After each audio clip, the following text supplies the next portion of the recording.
हरियाणा में कांग्रेस की बची हुई सीटों पर उम्मीदवार फाइनल करने के लिए कांग्रेस की उप समिति की बैठक चल रही है और बैठक में कुमारी शैलजा भी यहां पर पहुंची हैं।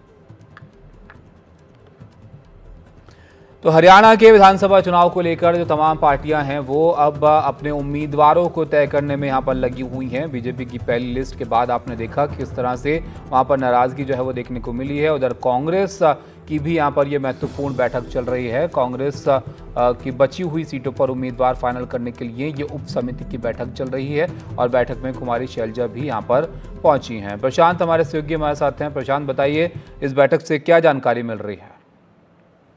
जी देखिए ताबिश, आपको याद होगा कांग्रेस की केंद्रीय चुनाव समिति की 2 दौर की बैठक हो चुकी है और उसमें अगर दोनों दौर की बैठक मिला लें तो 66 सीट पर उम्मीदवारों के नाम तय कर लिए गए थे। लेकिन जो बाकी 24 सीटें बची हुई हैं उस पर कई तरह का पेच फंसा हुआ है। एक तो आप जानते हैं कि आम आदमी पार्टी से गठबंधन की भी चर्चा है, उसके लिए भी कुछ सीटें छोड़ी जाएंगी, लेकिन जो सीटें कांग्रेस के खाते में भी हैं उस पर भी कई पेच हैं। पहला पेच ये है कि इसमें से कई सीटें ऐसी हैं जिन पर न सिर्फ भूपिंदर हुड्डा गुट है कांग्रेस का हरियाणा में, उसके उम्मीदवार चाहते हैं वहां से टिकट।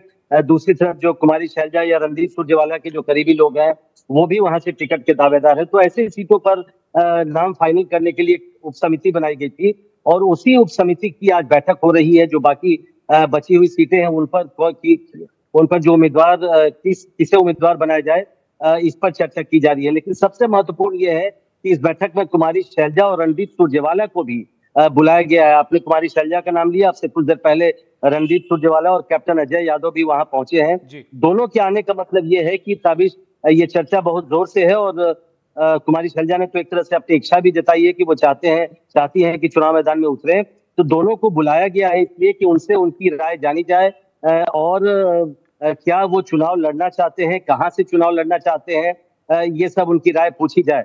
हालांकि अंतिम फैसला मुझे लगता है कि उप समिति करेगी, लेकिन कांग्रेस आलाकमान तक भी ये बात पहुंचेगी। तो अभी इसलिए उप समिति की आज बैठक हो रही है और सबकी राय ली जा रही है। तो इसका मतलब ये समझा जाए प्रशांत कि अब कांग्रेस में भी काफी कुछ यहाँ पर बदल सकता है। पहले था कि सांसदों को जो है वो टिकट नहीं देंगे विधानसभा चुनाव में, तो इसमें भी निर्णय जो है लिया जा सकता है। नहीं, बिल्कुल साबिश, देखिए ये जैसा मैंने कहा ये फंसा हुआ पेच है कांग्रेस के लिए। एक दीपक बाबरिया जो कांग्रेस के प्रभारी हैं राज्य के, उन्होंने कह दिया था कि किसी सांसद को टिकट नहीं दिया जाएगा, लेकिन उसके बाद बवाल मचा तो उन्होंने अपनी बात बदली और कहा कि अगर हाईकमान अनुमति देता है तो वो उनको टिकट दिया जा सकता है। तो इसलिए आज की बैठक महत्वपूर्ण है। ये उप समिति में कुमारी शैलजा और रणदीप सुरजेवाला के आने का मतलब ही है कि उनके लिए भी इसका मतलब है कि रास्ता खुला हुआ है या उनकी राय ली जाएगी, वो क्या कहते हैं। अगर वो अपनी इच्छा जताते हैं तो उसकी इच्छा को हाईकमान को बताया जाएगा और हो सकता है इन्हें भी टिकट मिले। अभी उन्हें बिल्कुल उनको दरकिनार नहीं किया जा सकता उनके नामों को, लेकिन अब तक उनके नामों पर चर्चा नहीं हुई है केंद्रीय समिति की बैठक में, ये भी खुद दीपक बाबरिया ने बताया था। बहुत शुक्रिया प्रशांत आपका इस सब जानकारी हम तक पहुंचाने के लिए। तो ये यहाँ पर कांग्रेस की महत्वपूर्ण बैठक हो रही है जिसमें कुमारी शैलजा भी यहाँ पर पहुंची हैं और जो बचे हुए नाम हैं उन पर लेकर चर्चा यहाँ पर जो है वो हो सकती है, जैसे कि प्रशांत हमारे सहयोगी यहाँ पर जानकारी दे रहे थे।